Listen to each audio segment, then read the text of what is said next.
This is season number 19 of Bass Talk Live with Matt Pengrack.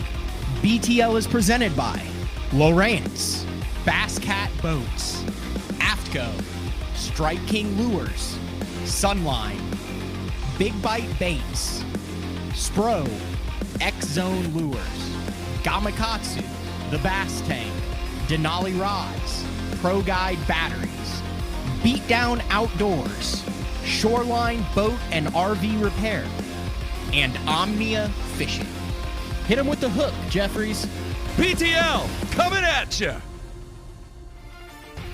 Good morning and welcome to another exciting edition of BTL Bass Talk Live, where we are going to talk about bass fishing. And yes, I've listened to the fans and the listeners of BTL who have said, dude, when are you going to get Bradley Hallman back on? The Elite Series season is starting. There's a bunch of stuff. And I'm like, well, Bradley's been all over.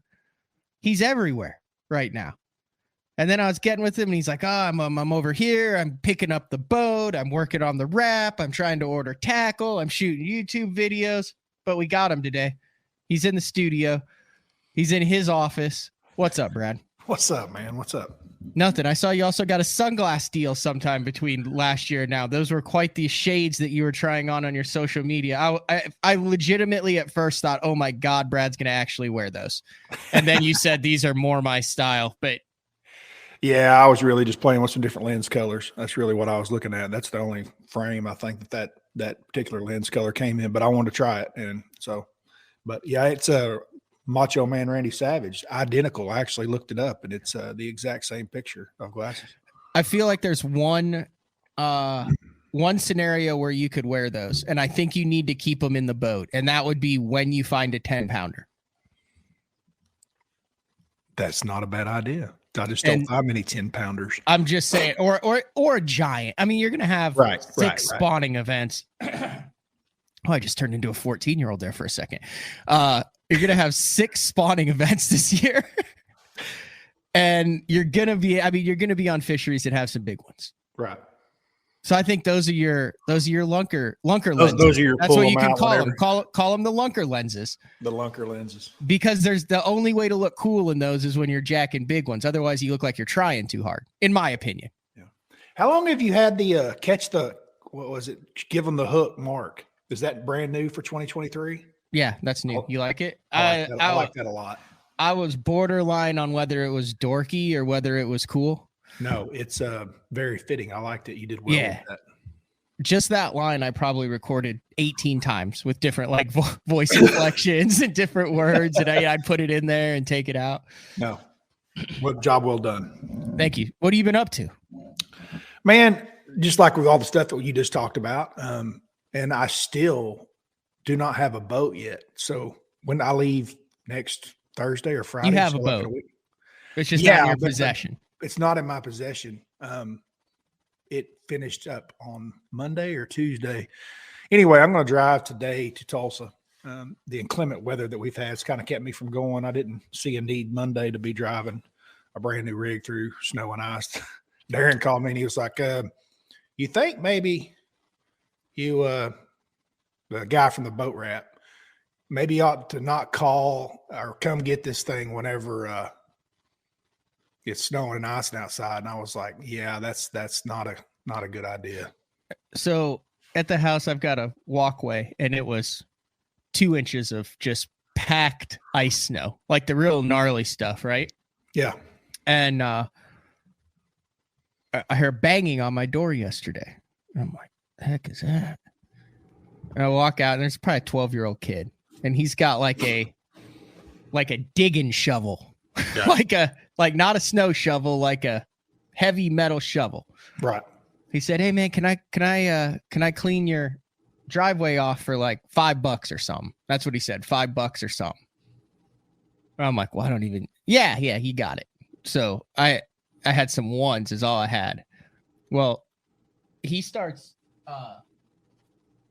digging. Hold on here. He starts digging on the driveway, and he can't. He's chipping it like 6 inches at a time.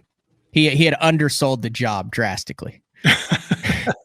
And I'm watching him out of the and it's just the walkway leading up to my house. And I'm watching him out of the window, and this kid is really struggling. So after about 20 minutes, I go out and I say, "Hey, dude," I said, "You got it good." I said, "This is ridiculous here." And he goes, "No, it's actually really satisfying. I think I can get it done." And I said, "Okay." So he came. I said, "Just knock on the door when you're done." He knocks on the door. I gave him $15. Dude, like, shook my hand, looked me in the eye, said, "My name's thank you very much." But he was elated with it. I was like, awesome. that kid's going places. Oh yeah, absolutely. I said, come back when there's some grass that needs mowing. I said, I'll be able to hook you up with that one too. Yeah. Well, you know, it ended up not even being that bad, but my kids have been out of school for 3 days. And like I say, my boat's sit up there at the wrap shop now for 3 days, and I haven't went to get it. Well, I guess I'm going today, but yeah, it's really not done much the last 2 days at all. Speaking of your kids, I did want to bring this up. So you're on the Elite Series now, and it is your Elite Series profile. You now have, hometown and family and all that. You probably need to update that because it doesn't have Abigail on the profile. After you've only got 3 kids now on your profile. Yeah, Abigail's not on there. No, I would update that. Yeah, I probably because she's like your biggest fan. Abby, yeah. She's 7 years old now, so that shows you how long that's been. Wow. So the boats, the wrap, and the electronics, and the rigging, and all that, you pick it up. I pick it up from the wrap shop. Yeah. Stan's got it down there, and like I said, he called on Monday and was like, "Hey." I was like, "Dude, I'm not pulling that in this storm. There's no." Is that going to be an interesting? Can you imagine like going to pick up your boat, brand new boat, and totaling that thing? Sorry. Can you imagine totaling a brand new boat because you went to go get it in the snow and ice? Would that not be like the worst? No, but it would almost be as bad as what you did to your brand new boat on Texoma that you told it the Lucky Lure Elite Series. Yeah, that did happen. Can you tell that? Are you okay telling that story publicly? Yeah, I'm good with it. Dude, you got to tell that story. I think that's the best story you have. I mean, you literally basically did the same thing. You picked up a brand new boat and then you totaled it in the first time it ever hit the water. We had fished one Elite Series event at Amistad. So we'd fished the first Elite Series event. This was one of the years that we were going to California, the Delta and all that. Mm-hmm. It was your rookie season. No, it wasn't. It wasn't? Second year, I think. Maybe third. Second. Who won the one on the Delta? 2007. That's what it was. Because Rimmets, my roommate, had just won Amistad. And he was a rookie. Were you an original Elite Series guy? Yes.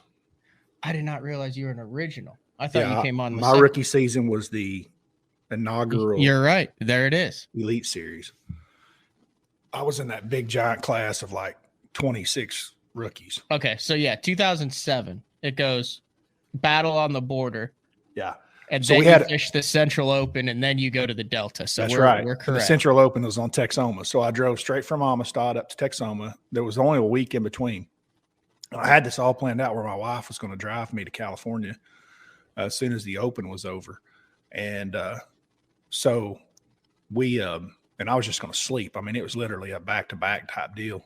And I had been to Texoma a couple weeks prior before I'd gone down to Amistad. And apparently maybe the lake had risen or fallen, I guess is what the story would be. But anyway, there was a creek that I had, there was multiple creeks that I had poked around in, and got done with Amistad, and I show up at Texoma, and it's like a Saturday or Sunday. Like I've got plenty of time. Like it's way before the official practice and everything starts. And I'm backing in on a Saturday or Sunday, probably evening. Just after I just drove up there, and it's late in the evening too. And as I'm backing in at this boat ramp, a buddy of mine, a good friend of mine, is actually pulling out of the water, he and his wife. And he's got a lake house down there at Texoma. I had no plans of running into him or seeing him. And I'm like, "Hey, man." It's like, "How was your day?" And he's telling me, and I'm like, "Hop in the boat with me. I'll show you something you've never seen before." And this guy spends every weekend of his life at Texoma. Timmy Albert. I'll never forget this. And so old Tim tells his wife, "Yeah, just pull the boat on up to the house, and Brad and I'll be back about dark." Well, he hops in the boat with me, and we run up the lake. And this creek was not easy to get into at all. It was the mouth of it, even just to get to it, was pretty hard. It's a long ways up the river. The lake was a little low for the springtime. It's in March, and I take off up this thing, and it's one of those places where like some of the silted in, like across the mouth of this giant cove where the river's already like just to get into the big cove area is not easy. Mm-hmm. And so like you can feel that skeg, going across the sand, and we're off, and then we get into the big cove, and then you run to the back of the cove, and then right where the mouth of the creek is, it's really silted in. And I know it's going to be shallow, but I had ran out of it the week before. I had gone in or 2 weeks before, I'd gone in with my trolling motor, figured out how to get in there, and now I'm running it.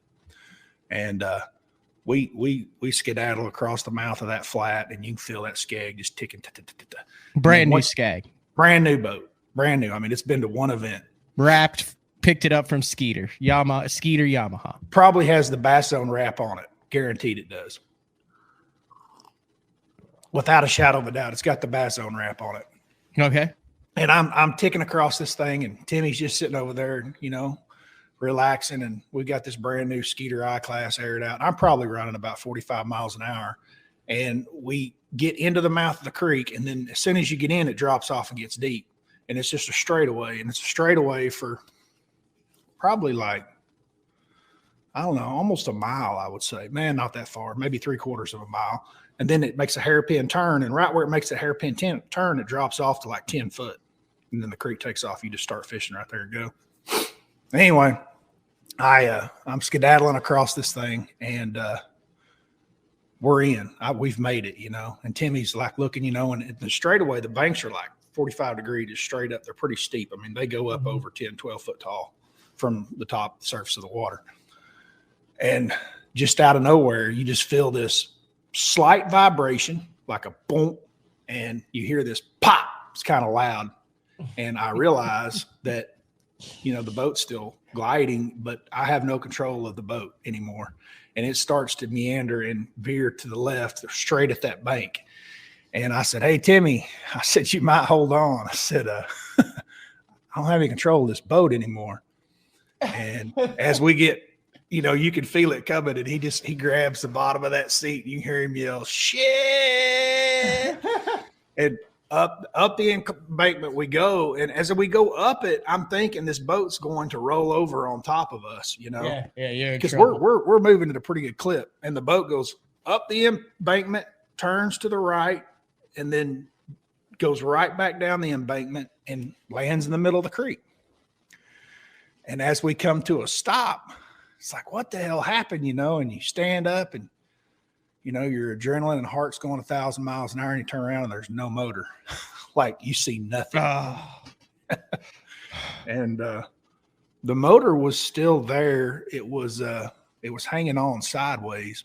It's attached by the cables or whatever those hoses are that come out of the back, but all the pins and everything that attaches it to the boat. Yeah, we're gone. So we're like, man. And like, I still don't realize what happened at all. I mean, I don't know. I've hit something, but like I said, I had just run out of there 2 weeks prior. I'd gone in on trolling motor, not seen anything. And so then when I came out, I just turned around, put it on pad, and came out. I didn't have any problems. Mm-hmm. Well, this was not the case. And so we got on trolling motor, and we got out of the creek, had to get back across that flat with that big motor back there dragging. And we got out of it and got into the cove, and it was getting dark right at the moment. You could see these 2 lanterns lights starting to burn by the time we got out, because it took us an hour or so to get out of that thing. Right. And Timmy starts hollering at these guys with the lanterns, and they're in a pasture. And I called Brandon Mosley. I think it's who I called, Mosley, and 3 or 4 guys come and we load that thing up in the pasture. They went and got my truck, but we literally pull it on the bank, and we have to get the motor completely disconnected, and it takes like 5 grown men, pick this thing up, and we put it on the back deck of this brand new Skeeter and strap it down. And I don't know what I'm going to do. Like, I've got an open starting official practice like the next day or so. And then we've got to be in California. Well, the problem with being in California is there's 2 of them back to back, and the Elite Series has rules that you have to run a wrap boat. Mm-hmm. And like, I've just destroyed my wrap boat. So not real sure what I'm going to do here. So we loaded up. Timmy's like, hey, just take mine. He's got an older model Champion that's his, which is fine for the opens. I could fish the opens out of it. So I had to pick up the phone and call Darren Cole, who was a good friend of mine. And at the time, he was marketing director at Skeeter. I called him at midnight. His phone's ringing.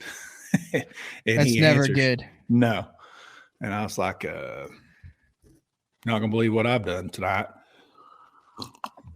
So I explained to him my situation. And luckily at the time, Darren was like, look, man, it's no big deal. You got a boat to fish the opens? And I'm like, yeah. And he goes, yeah, it's fine. He said, have your wife or somebody come down here to the factory. And I've got my demo boat. It's brand new. It is wrapped with a Skeeter wrap.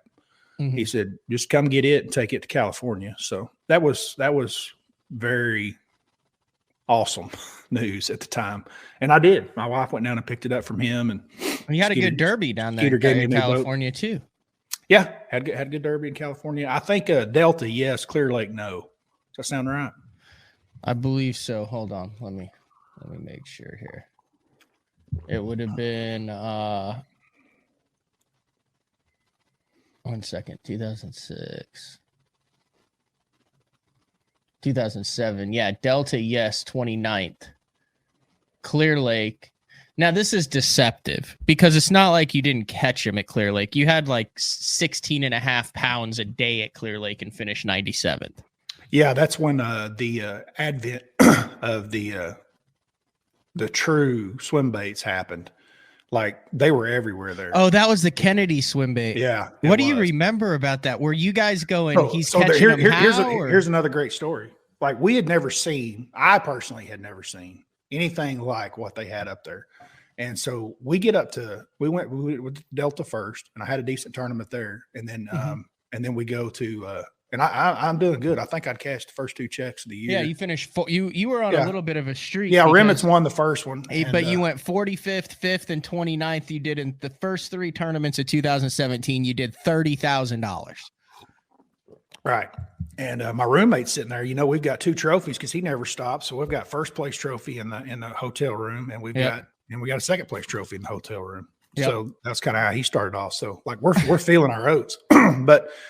Chris Lane had hollered at me one morning. We got up to Clear Lake, and it was Sunday morning before our official practice started. And he was like, hey, man, you want to go to breakfast at this place? It's right across from the hotel. And I was like, yeah. And so we go over there, and as we're walking to breakfast, holy cow, there's this huge tackle store right here in downtown. Is that Lakeport? Is that the name of that town? That would be Lakeport. Chris Lane and I walk in this. I'll never forget this. 2007. 2007. The entire wall was bass tricks, which we had never seen, right? Mm-hmm. Chris was from Florida. I was from Oklahoma. Had you heard about him at that point?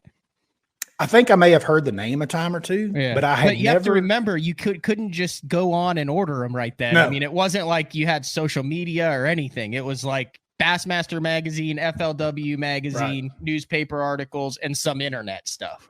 Yeah. I'll never forget. Chris is like, what are those? And the guy standing there that works there is like, those are bass tricks. You've never heard of those? And we were like, no.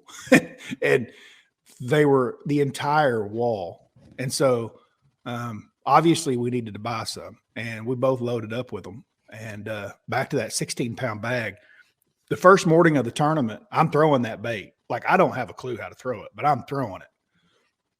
And I probably had 20 pounds worth of bites and just didn't even know it. I'm throwing that swim bait out there, like just firing it on this spot that I've got that I'm starting on in the morning. And those fish are just like going tick, tick. And I'm just whining, going, damn it, when is one of them going to eat it?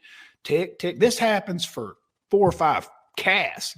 Tick. And I'm like, I know that was a bite. And they're missing it. You know, I'm expecting it to be like a spinner bait, you know, like load up. And yeah, no. So about the 6th cast, I fired out there, you know, and I'm reeling it. And it goes tick, and I set the hook. And when I set the hook, the rod just loads, and I'm like, oh my God, I've missed all those fish this morning. They've been completely inhaling it, swimming with the bait, and you just been pulling it out of their mouth. Another one would pick it up. I mean, you were pulling the whole school.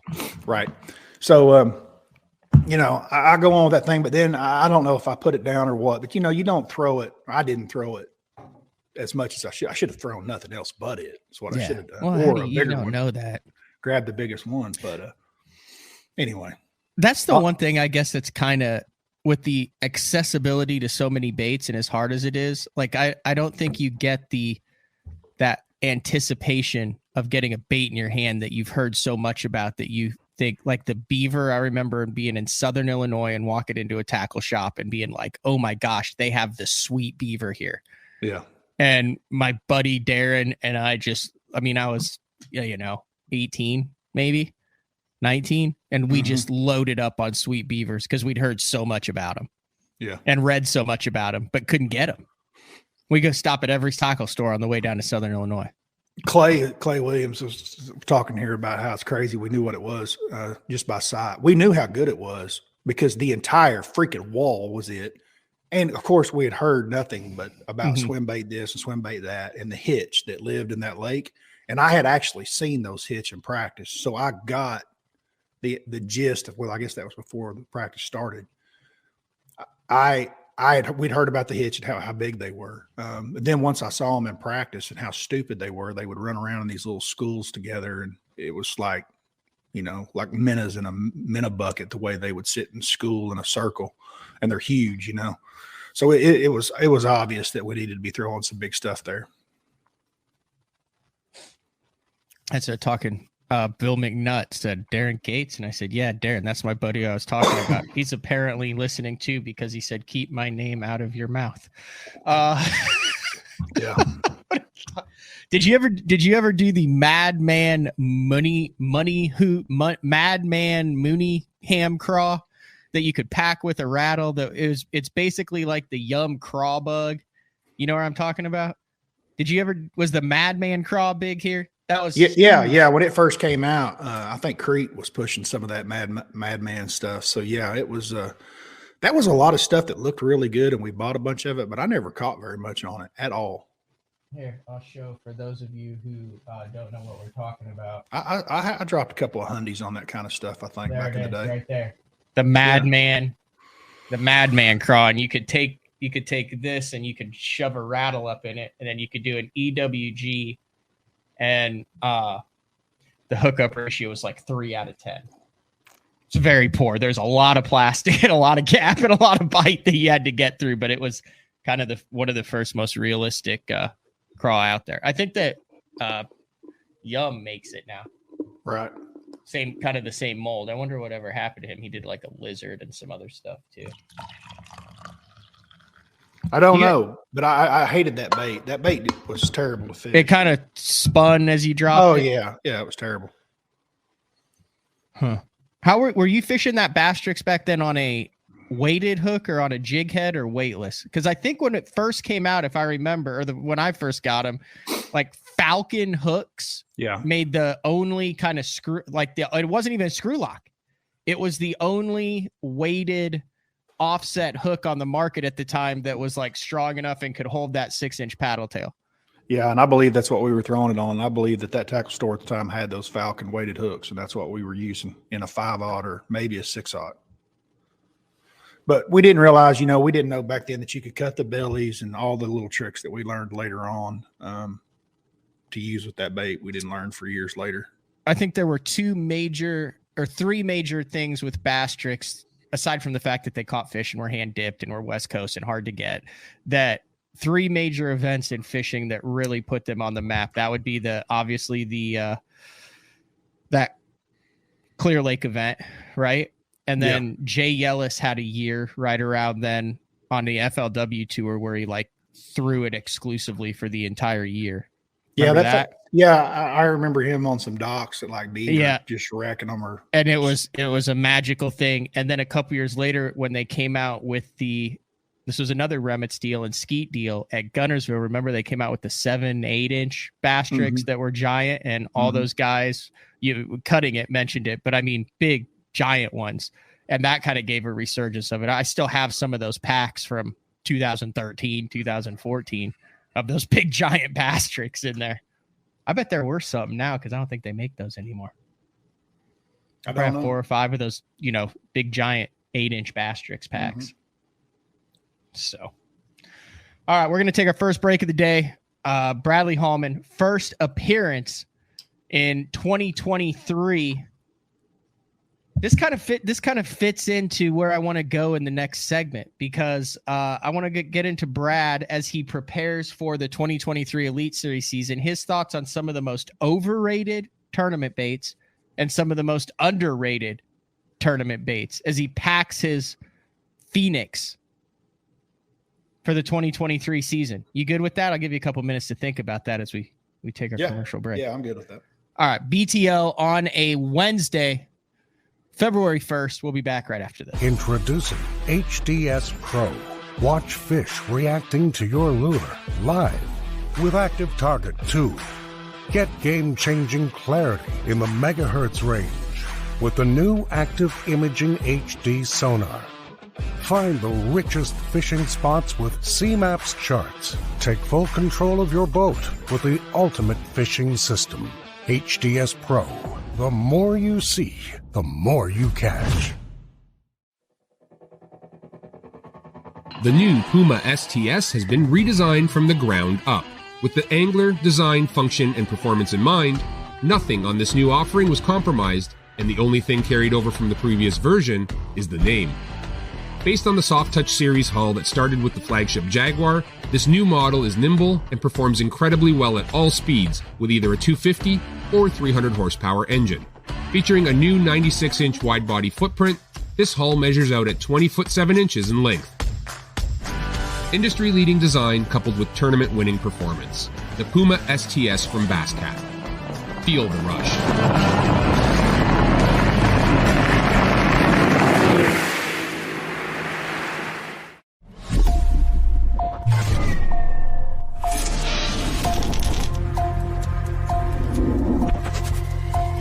Everything you need, one legendary brand. Top one on Strike King.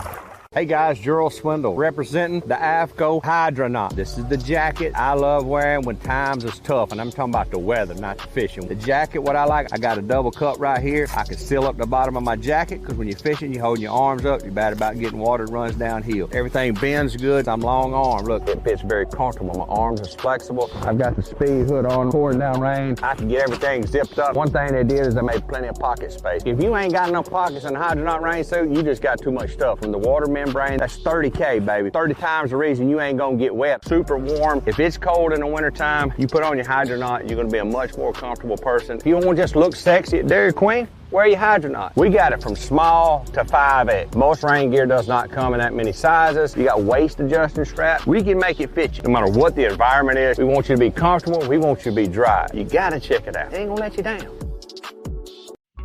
Elite Series Pro Daryl Gleason here. My Pro Guide batteries keep me going on those long tournament days and long practice days. Always plenty of juice, never fail. The best part about Pro Guide batteries, it's the people behind the company. They have over 40 years experience in the battery business, keeping all of us fishermen out on the water longer, catching more fish.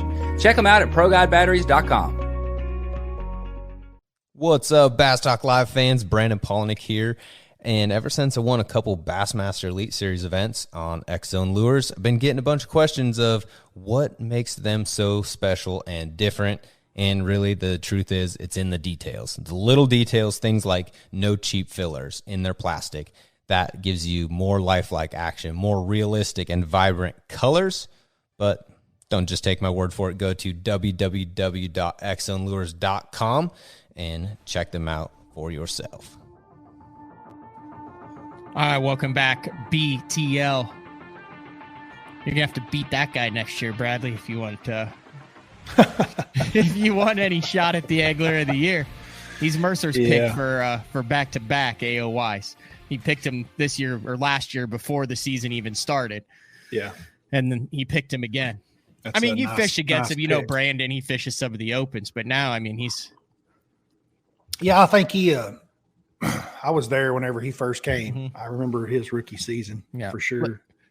Let me ask you this, and be honest with me. Have you ever been intimidated by anybody on the water? Is there anybody that you've launched that you've been in a tournament with where you are a little taken back? I mean, because it seems like you're unflappable. No, early in my career, no. All right. Who? 2006, 2007, 2008. I was in pretty much all of the guys that you would expect.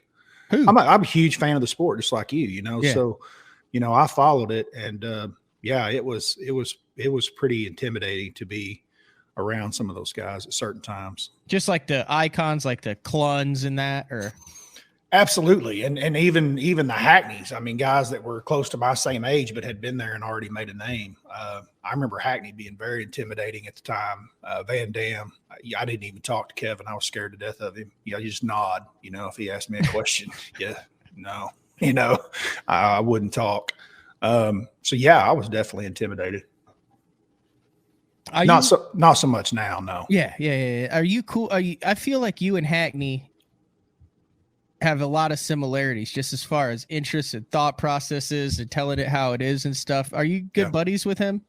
No, I wouldn't say good buddies. We're definitely have sent text back and forth a little bit through the years over different things, but no, not super close. He's we've been in different places too for a long time. Right. So, I mean, we haven't been on the same circuit or done anything. And he's a lone wolf on the water, so, no, I wouldn't say that at all. I had Tommy on, I think Wednesday? I kicked the week off with Tommy. Yeah. And I didn't know it was Ish that coined that. I went from here to the dam. Yeah. That phrase. He said that was an Ish thing. And he also said I ran the Michael Neal pocket knife ad. And, Biffle's whatever, waiting for me to come back. And you hear that EDC pocket knife click open, and Biffle, I'm watching him down and below the screen, and he just zoom like a hawk. He's all about the pocket knife ad. So when we came back, I asked him about the I'll cut you. And he said that was also an Ish deal. That Ish was on stage and Tommy was like, I cut you. Have you ever gotten run out of a creek by Tommy Biffle? Because you fished against him in a lot of freaking different things, and you guys fish the same, and the best stretches when it's up in the bushes. Have you ever had the infamous Tommy Biffle, I went from here to the dam? No. Never? No. Now, I've definitely heard the stories. For whatever reason, him and Butcher used to always end up in the same places in the tournament. And they would always have these little arguments, and I would hear about them at night from Terry. But no, Tommy and I were closer. I knew him a little better. We'd stay together, and we would run together coming out of Oklahoma. Sometimes he would call and we would drive and then split a hotel room, like if we were going to South Carolina or something. So I knew Tommy a little bit better, but no, I never had any issues with Tommy at all. I knew that a lot of his mystique was he just had a intimidating influence. It was manufactured. Yeah. Well, all of them are manufactured to some extent. I don't know. There's some guys that are pretty grumpy to be around, I think. You're intimidated by Jason more than anybody on the planet, probably. Yeah, I mean, I've never actually. I mean, I fished across from him on one of the days in the river when he was trying to get back onto the Elite Series. Yeah. But yeah, I would not like to pull into a pocket that he's in. Yeah. But you wouldn't have any issues with that. You said he's chatty, like when you room with him, that he talks all the time. You have to be like, Jason, shut up. I'm trying to go to sleep. Nah, he's not chatty like that, but he talks like you and I talk. Yeah. I mean, this was years ago. I haven't roomed with him in years, but yeah, when we were younger, he doesn't it's not like you sit there and talk for half an hour and he just gives you a look. No. Well, that's how he is with everyone else. Yeah. Well, we've known each other since we were pretty young. I know. That's how it is. Hit me up with what you got new. What you got new this year, because I know you've picked up some. You've picked up some new sponsors and have some of the old ones. So, yeah. So I have everybody that I had last year. Nothing's changed. I've got Spro, Gamakatsu, Big Bite, AFCO. All that's the same. I picked up 4 new ones. I picked up Waterland sunglasses. I picked up Pro Guide batteries, who you're with, and Beat Down mounts, who's with BTL as well. We're with that too. We have very congruent sponsors. Imagine that. What are you doing lithium wise? Let's go through each one, because the Pro Guide, I had Matt Looney in, and I'm doing 236s parallel trolling motor. And on the drive, just listen, I'm proud that I know what my batteries do. I'm going to tell you. I'm listening. Then on the driver's side, I have 2 AGMs because I'm old school. Those are also in parallel, and that runs everything else. And then I have the power. Then I have the power pole charge. That's a great setup. What is your setup? Well, I, like you, have always been old school, and I've had the AGMs parallel. This year I decided to make the move to lithium. So I have two 12-volt lithiums paralleled side by side for cranking and all the electronics. And then I have two, like you, 36-volt lithiums for the troller, but I have a third one mounted in the middle. But it's primarily for me and my own self. Like we were talking about this yesterday, Castledine and I were, about just my own. Dude, I'm the world's worst of waking up in the morning on day 2 or day 3 of a tournament and stepping out to my boat and realizing I did not plug it in the night before. And that's just reassurance. So it's not tied in all the time. It sits there hot and ready in case I needed it at any point, because one of those 36 volts will run you all day. You know, it'll go all day. There's no doubt about it. It's just two of them gives you some peace of mind. And the few tournaments that we have that you're just standing on a trolling motor, if you're topwater fishing or something where you would be on high all the time, sight fishing, that's what the two are for. But I have the third one just in case anything out of the ordinary pops up. Okay. And then, sorry, I was cut you off while you were doing the list, but I just didn't want to pass it up. And then you said Waterland. That's a new deal. You got the hat on there. Mm-hmm. Pro Guide batteries. We just talked about that. Beat down mounts. That you're going to love that. Yeah. And the new one that I'm really excited about is Omega Tackle. So I think that the only pro staff they have, is Zach Burge, myself, and then Taylor Watkins owns that now. So Omega is kind of a cool story because, you know, like I said, Remitz was with me, my roommate. Yeah, he ran the Omega wrap back in 06, 07. Yeah, and he kind of put the Omega football jig on the map at Amistad, that first tournament. That was Taylor Watkins, who owns it now. We were kind of trying to do the math. I think that was 4 owners ago, basically, of Omega. Omega's changed hands 3. I think Taylor would be the 4th owner since then. So kind of a cool history. Ozark-based, Lake of the Ozark-based jig company. Falls very much in line with all the LBJs. Are you, I mean, they're a jig company, and you have some jigs in your back pocket. I do. There is a very good chance that you see a true original LBJ. Yeah. Really? Yes, there is a good chance. Yep. That's big news, Brad. Yeah. I'm excited about that. Taylor is too. We're both excited. And still with Falcon and all that then. Oh yeah. Nothing's changed. Falcon. You got me thinking here, and this is why I've been a little 5. The top 5 guys currently going right now that all find the same spot and they show up in the same pocket stretch area at the same time for the biggest cluster on earth. Like the 5 guys who are the worst or are notorious for not liking to share water with anybody. In a perfect world, they all show up and they all have cameras. Okay. We're doing it. So like, here are my 4, and this will change because you're in it too, because I was pulling it up. But I've got Tommy Biffle, Matt Herron, Todd Castledine, and David Mullins as my 4 right now. Who would not? I mean, you're talking about the all 4. Everyone's looking at the other 4, going, "No, y'all 4 need to leave," and the other guy's going, "Oh, you think I believe it? No, you 4 need to leave." Are those all fair? Yeah, I don't know if Todd's not that hard to be around. Hackney needs to be in that group. Hackney is, oh yeah, he's terrible. Okay, so we'll take Todd out. Yeah, Todd's a little too ADD. He'll probably just move on and say, yeah, and he fishes so fast, dude. He's like Van Damme. He's coming through and he's there for 5 minutes, and then he's a mile down the bank. He doesn't. So we got Tommy Biffle, Matt Herron belongs in there, right? Absolutely.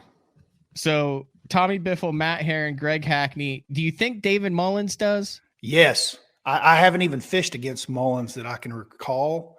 I'm friends I've heard with him. a lot of like, if you stop within sight of him, he's like a hawk. He'll come to you to let you know that you need to move. I've noticed on a lot of video. I was actually going to give him a little bit of a hard time about that whenever I first see him, but because I spent a lot of time just kind of getting to know who I'm fishing against, and I've noticed a lot that he's not very comfortable with boats around him.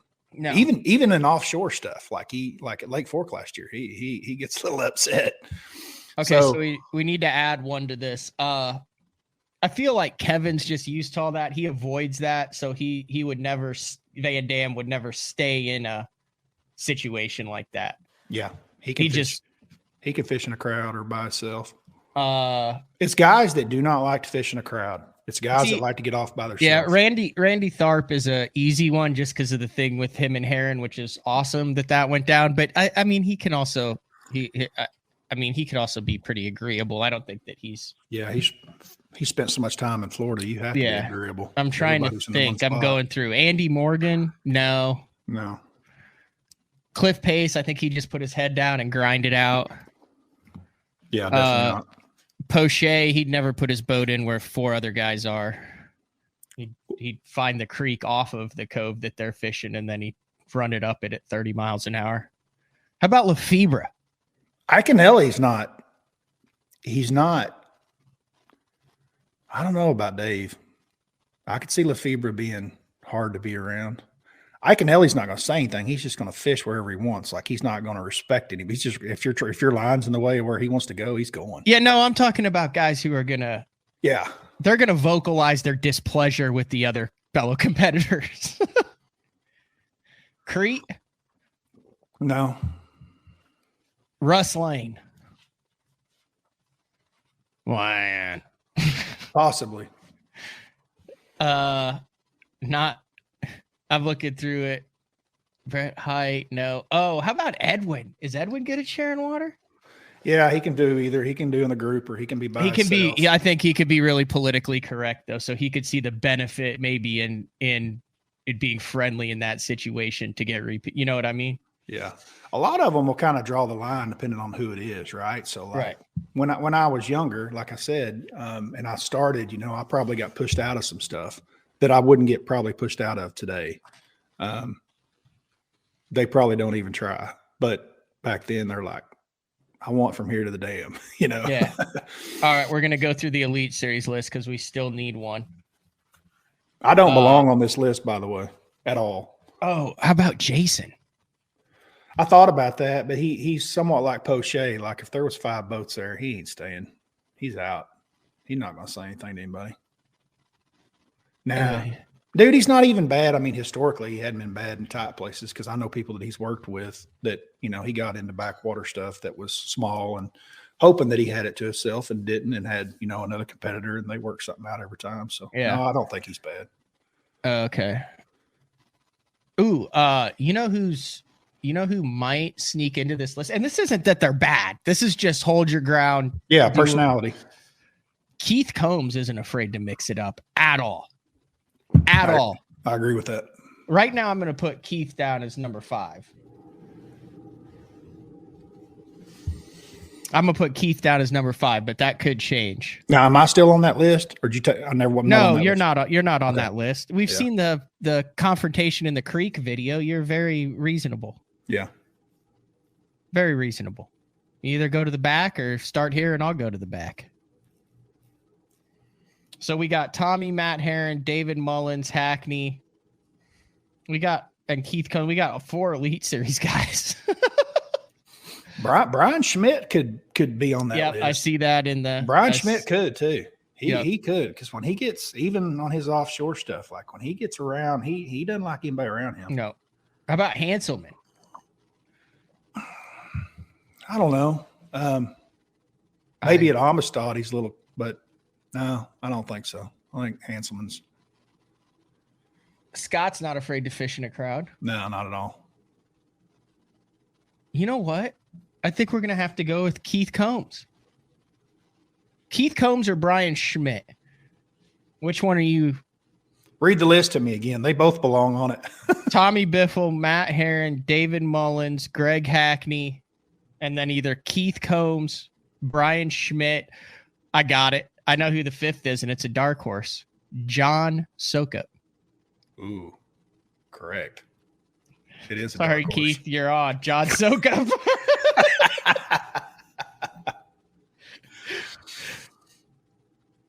I mean, the guy's like he's the new WWE side, and he's gonna come in and he's gonna be like, whose intro music is that? And he's gonna be like, I'm here from the top rope.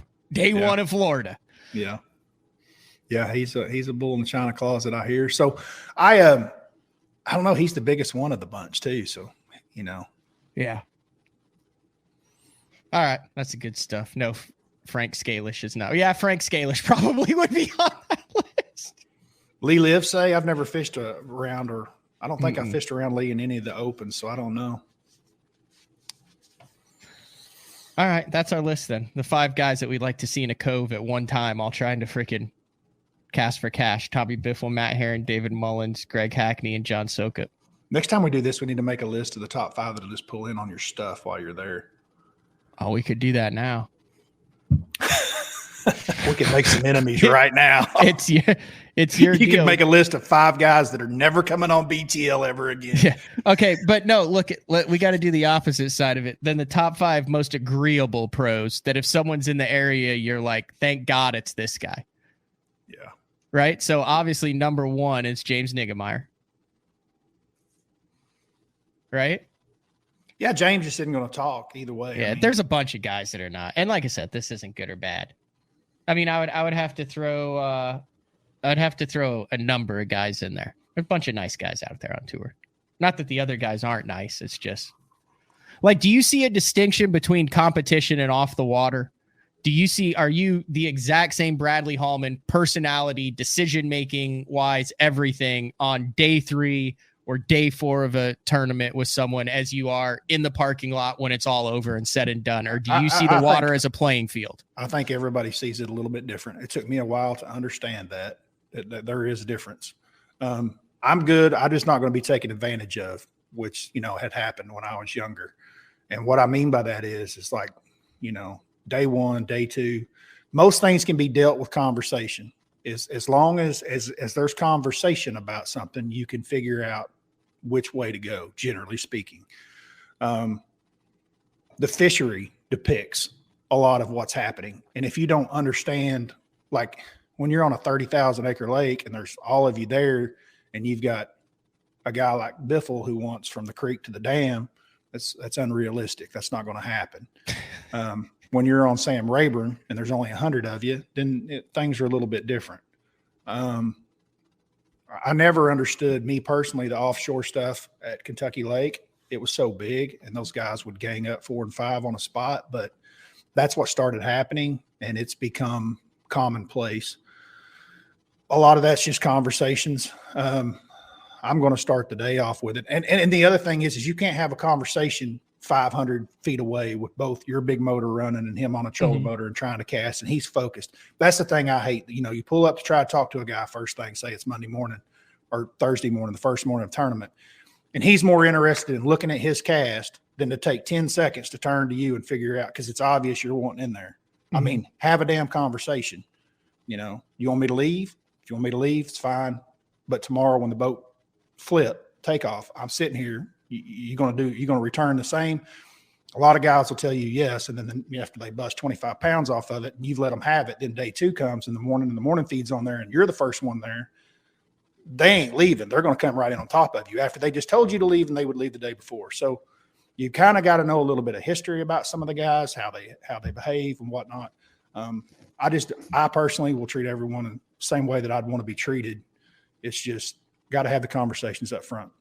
So you'll fish an area differently depending on who else is fishing that area. There's guys who are going to honor it, and guys who are going to burn it down. So if there's chances, yes. Yeah. I don't know that I'm going to do it because of that, but I'm definitely going to have a little bit different conversation. Like I am going to be very pointed about it.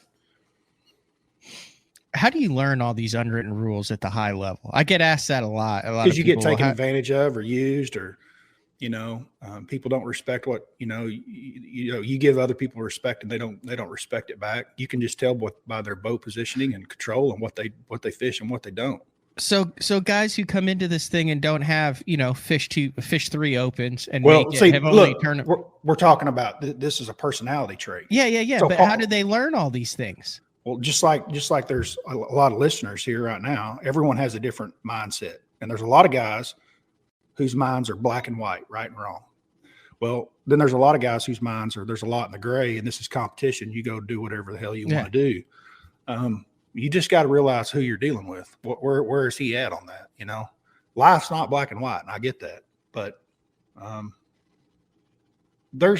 my feeling is it's a big lake and there's a lot of fish out there. But man, sometimes those schools that you find in practice, that 1 or 2 places that's really got some fish on it, it's hard to just walk off and leave. And when you draw a boat 100, it sucks. Yeah. Do you think it should be more black and white? Do you think there should be more rules about, like, go back to the anchor rule and the trolling motor rule and 50-yard rule and penalties if you pull in? All those rules just caused more problems. So it's a self-policing gray area on that is malleable. Yeah. Should be. Yeah. Mm-hmm. It's a weird deal. It's a weird deal. I mean, the guys that are pushy got that way because they learned somewhere through it by being pushy. They got their way. You know what I mean? They were nice and got burned, and it cost them immensely. Could be that too. I don't know that there was ever a time that Tommy was just super nice and got burned, but it could have been. You know, back in the day, Tommy was always the last boat in the water, helping everyone else launch. I got some sausage biscuits in my boat. You want one? Look, it's competition at the end of the day. That's what it is. So, you know, you got to take that for what it's worth. And you got to be able to give as good as you can take. And you got to be able to take as good as you can give. That's what some of them aren't as good at, is taking as good as they give. We're going to take our final break. And then when we come back, I do want to get into what you feel like are the most overrated and underrated baits that are in everybody's boat going into the Elite Series season right now. All right.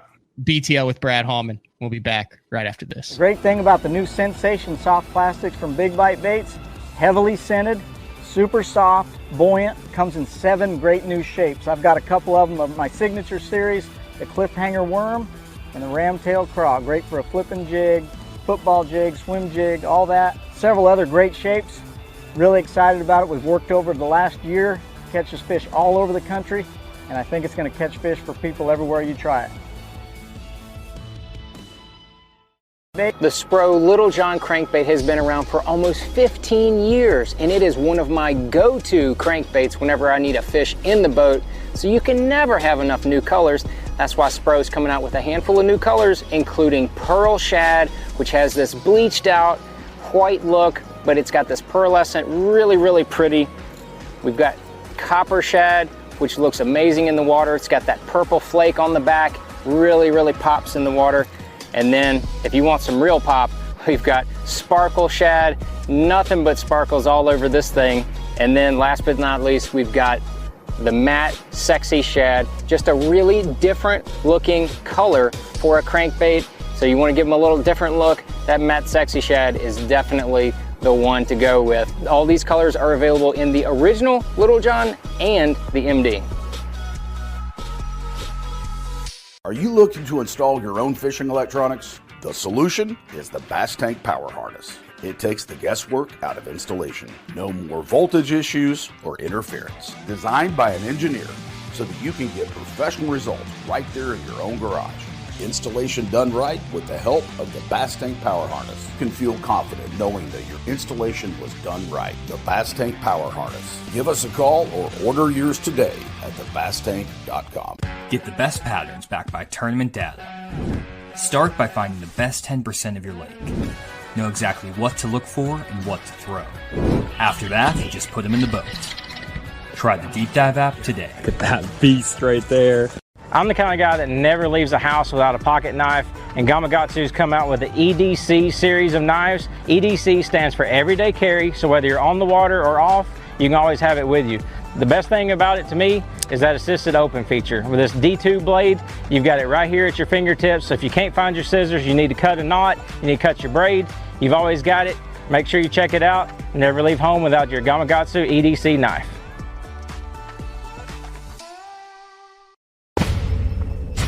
Preparation is key to success.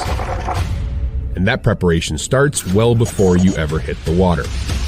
You're only as strong as your connection to the fish, and your line is that critical connection. Confidence in your line every minute of every day on the water is a necessity, and failure, it's not an option.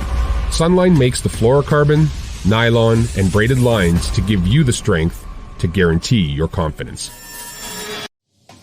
Have you considered purchasing new electronics for your rig?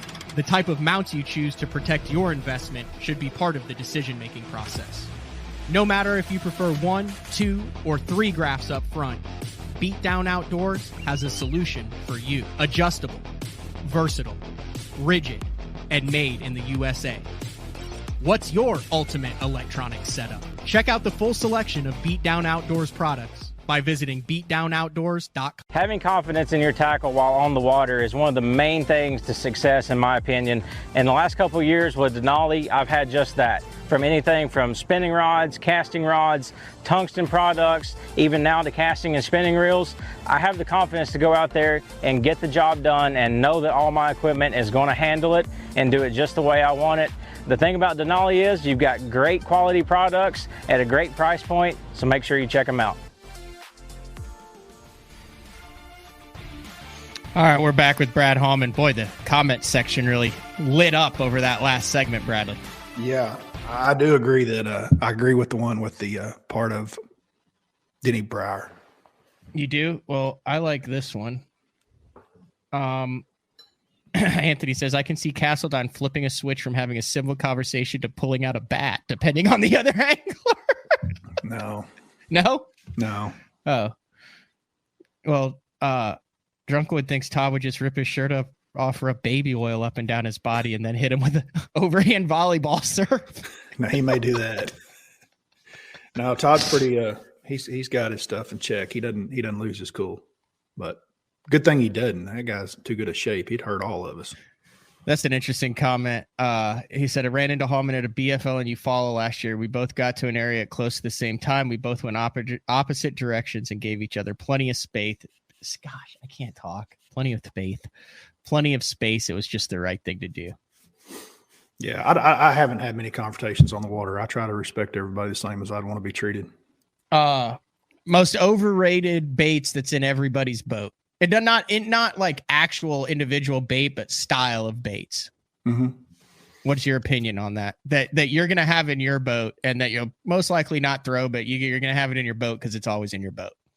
There's some that I won't even have in my boat. So this is going to hurt your feelings a little bit. I'm not going to have a glide bait in my boat. Will not. Do not have a huge stash of them. Don't throw them. Not me. Okay. Yeah, I told you it'd hurt your feelings. I think that's super situational. Well, I mean, I think I heard Jason talking about this not too long ago. Like, he's kind of on the same page I am. I mean, how many tournaments have been won have we had a MLF event or a Elite Series event won with? Not exclusively. It's added a fish or two in some. Okay. That's it. But yeah, no, there hasn't been a predominant glide bait victory.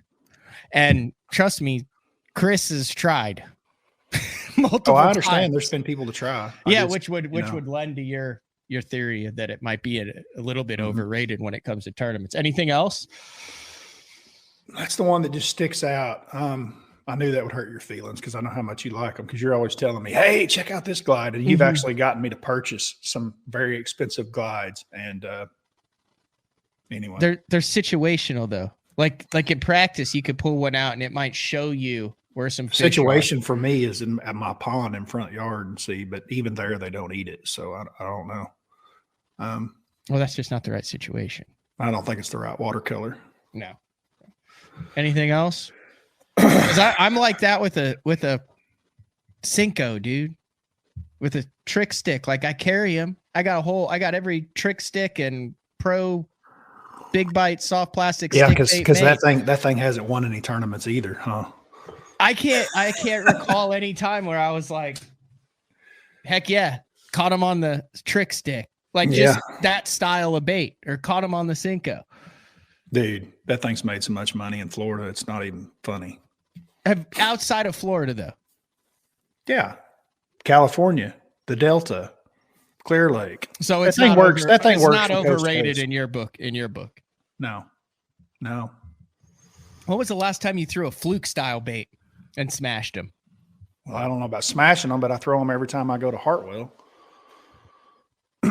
outside of that lake, I feel like everyone throws has soft plastic jerk baits in their boat, and Man, I know a lot of guys that throw that thing and catch them pretty regular on them. Even here in Oklahoma, yeah.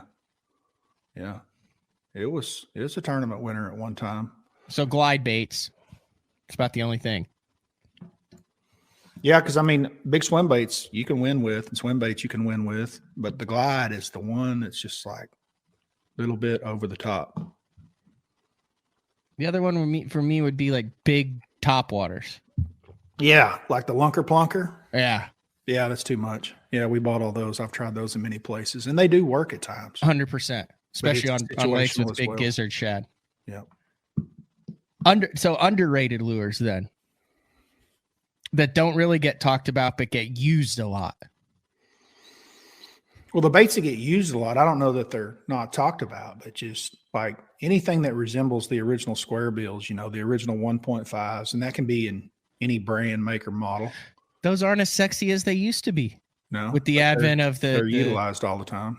Bladed jig and all sorts of those other little shallow power fishing stuff. All right, I'll tell you one that's not talked about nationally. Now, where we live, yes, but nationally, the spinnerbait is still a pretty good tournament bait, no doubt. And it's not as the chatterbait is chosen over it way more. You know what always seems to show up but doesn't get talked a lot about is the spoon. Yeah. Like there's a lot of guys, it seems like, in the top 5 at BPT and Elite Series. Are you talking about the big flutter spoons, or are you talking the flutter spoon, the one that I remember when Kevin came out, and you had the Ben Parker spoon, and you had the Kelly Jordan with the Lake Fork flutter spoon that kind of brought it onto the scene with ultimate match fishing back in the day. But then remember, Strike King came out with the KVD and the flutter spoon and all that, and it seems like it keeps popping up year after year, anything from that 6-inch all the way to the mag spoon. And it's a technique that I still don't think a lot of people have mastered, but consistently shows up in the top 10 in tournaments when it is situationally appropriate. Yeah. To me, it's a rotational bait. It's a bait that you're going to pull up on something and you're going to put it in the rotation. So if you're our boy DeForest, Worldwide Watson spoon, same thing. Yeah. I love me some DeForest. DeForest. He's one of the most educated BTL listeners. I put him up against anybody. Anyway, what were you saying about the rotation of the spoon? I think that belongs in that category. Yeah, it's a rotational bait. It's not a bait you're just going to lock in your hand. Well, I guess you could. You could have at one point. That you just go around and throw nothing but it. But generally, it's a rotational bait. It's going to be mixed in with 5 or 6 other baits. All right. What else you got going on? I know that you took a little bit of a hiatus from YouTube kind of over the holiday season, but it appears as though you're back with a vengeance now. Yeah, we've been rolling. Yeah, definitely been dropping 2 a week. What are you going to do this year? Have you talked about that really, as far as how you're going to do coverage, dude, everyone wants to follow your every move, especially the BTL listeners. Have you really kind of gone into what your plan is for the year? Yeah. I've got a videographer, I guess is the word for it. Is that correct? Yeah. With me all the time. Sukup and I both have got one. He's going to be in the house. So that keeps me from having to edit, which editing is 90% of the time and crunch issue. Not so much for filming, but my plan I just want to create a lot of content while I'm on the road. So like take a lot of the fans with me to experience what it's actually like being on the Elite Series, because a lot of the guys that follow me are not green or beginning fishermen. Most of my group that follows me are pretty educated tournament fishermen, all the way up to open guys and Toyota guys and even some invitational guys and probably some tour guys. But my group is pretty knowledgeable about the sport. I realize that not everybody gets the opportunity to fish the Elite Series, and I just want to kind of include them and bring them along. To do that, I'm not going to be producing a lot of highly edited stuff. It's not, my goal is not to make Brandon Polinick's type videos. Those guys are doing that, and that's fine. It's going to be more just like what I've done from the beginning. just like when I was learning how to edit video and stuff, and it's just not that highly produced, but it's going to be in the house, down the road, on the highway, in the restaurants, at the meetings, on the water, all of it, and just try to keep a pretty good turnover and as quickly as possible. So if you're watching my channel, you're probably going to see a lot of stuff very next day. So whatever happens the day before, you're going to see a whole lot of it, or maybe my thought and process on day one and how it went and my feelings about it and a little bit of highlight of it. And then that be up the very next morning. February 1st now. How long do you have before you leave for the actual Derby? I'm leaving next Thursday or Friday. Wow. So you have a week. Mm-hmm. Yeah, and a lot of that, I'll film a lot of that too, because it's going to be a crunch over the next week. So we're probably not going to have you on before the first Elite Series event. No, I mean, I know what you've kind of talked with me off air a little bit about what your goals, your expectations, what you would consider success. Yeah. Publicly, what do you say? Is it the same thing? I'll tell you what you told me. What'd I tell you? Classic and blue trophies. Yeah. You want to be in position to have a chance to win blue trophies, and you want to make the classic because you haven't fished in a classic before. And blue trophies equal classic. Yeah. And anything else that doesn't involve increasing your odds to make the classic or increasing your odds to win a blue trophy, you have no interest in. Yeah, and that's what you've told me. Yeah, and I don't mean that to sound arrogant by any means, because I realize what I'm going up against, and like yeah, but you're also not a rookie. No, but I'm not Kevin Van Dam either, and I know that. But yeah, I want to go out and, what I know that I had when I was younger that I lost somewhere through the years was that ability to grind and the belief that if I kept grinding as hard as I possibly could, something would happen.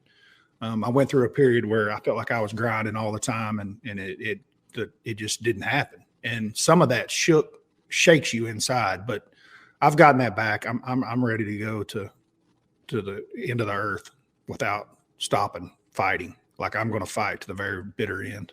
So I believe that with that, the light does come on at some point when you keep fighting. It does. I mean, you're not a coupe gallant. You're not 21 years old. This isn't your first shot around. This isn't your first trip around the Elite Series. You've got the titles. You got the trophy. You're established. You have a family. You have multiple kids. You're doing this to achieve goals that you set for yourself in life. And I don't think that sounds arrogant, cocky, anything at all. I think it's badass. Yeah. I think it's awesome. You're going into it going, hey, I've accomplished so much of this in my career. I'm almost at $1 million. I have all these wins. These are things that I have not accomplished, and I am back to accomplish these things for myself. Don't get me wrong. I learned a lot about points fishing just in the last 3 years, having to fish the opens and trying to requalify. Yeah, you room with me and John. You learned about every single point that might possibly be gained right. or lost. Right, and through that process, I truly learned the value of a really good 60th place finish and what that means, and to understand that in practice and to make that the goal. Whether that be after a bad day one of the tournament or whether that be after just a bad practice altogether, and being like, all right, this is not your week.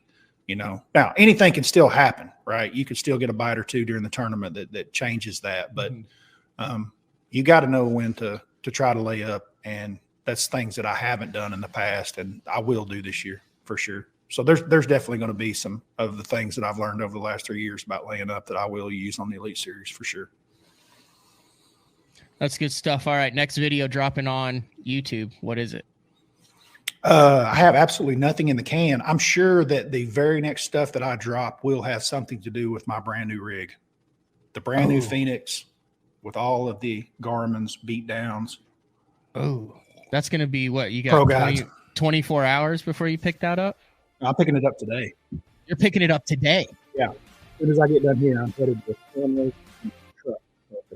When are you going to post about it? I imagine it will be up hopefully Thursday. Hopefully I get it all crammed in and we can get all that up by Thursday at 11 o'clock. That's good stuff. Dude, I know you're tired. You've been grinding. I greatly appreciate you jumping on BTL today to catch up the fans. It's what the fans wanted, Brad. Dude, I appreciate it. And we made a list, and you managed to stay out of trouble. I know. Anytime we make a list with other anglers, you're like, dude, I'm gonna end up in a cove with one of these guys, and they're gonna be like, guess what, Brad? You're the one who said I was difficult. It's about to get difficult. Yeah. Last time we gave away the trophies, remember, down at the stump, and we took some flack over that. We did. We invited too many guys. Is what we did. Yeah, we were doing the top guys for the BTL, like all BTL team for 2022. Yeah. 22. Yeah, and we left out Jason Christie, who should have been in the top 3. Yeah. All right. This has been another edition of BTL Bass Talk Live. Brad Hallman. Dude, it's going to be awesome to watch you on the Elite Series. You got thousands of BTL listeners and fans that are supporting you, that will be following your journey, that will be watching Bass Live. Wishing you nothing but the best as you take off next week and we see the announcement of the wrap and the boat and the electronics. And, dude, it's freaking happening. It's been really 4 years in the making. You coming back, 4 years of this deal, and here we go. I'm excited to watch it happen. Disappointed that I lost my buddy in studio every month, but I'm excited to watch it happen. Well, I'm excited John. I'm excited to string up some braided line and go throw at some weeds for the next 2 weeks. All right. Tomorrow, day 4 with Uncle Frank, and we have some news, some info about the day 4 color number 7 that sold out in 4 minutes. 4 minutes, 304 minutes, and then we crashed the site, which we were like, hey, wouldn't it be funny if we glitched the site because of all the BTL lists? And then it happened, and then we were like, it's not as funny as we thought it would. But, well, we got some information about that tomorrow. Guys, thanks for jumping on. Bradley, thanks for the hour plus, and we'll talk to everybody tomorrow for day 4. That's it. See ya.